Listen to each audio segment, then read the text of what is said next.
Mga kasama, unahin natin ang ating breaking news. Doon po naman sa Davao City, yung sikat at kilalang Gaisano Grand City Gate Mall Buhangin o dyan sa lugar ng Buhangin, abay nasusunog sa ngayon. Ang detalye direktamente mula sa Ramin Davao kay Radyoman Abby Bibera.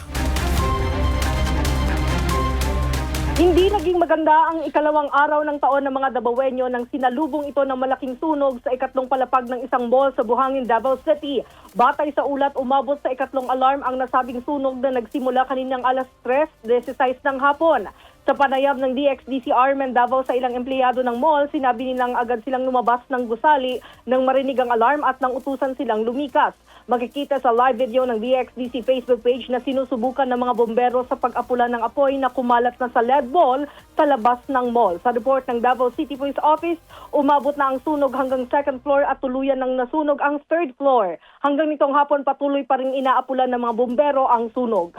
Mula dito sa Davao City, Radyoman Abby Bibera, Tatak, RMN.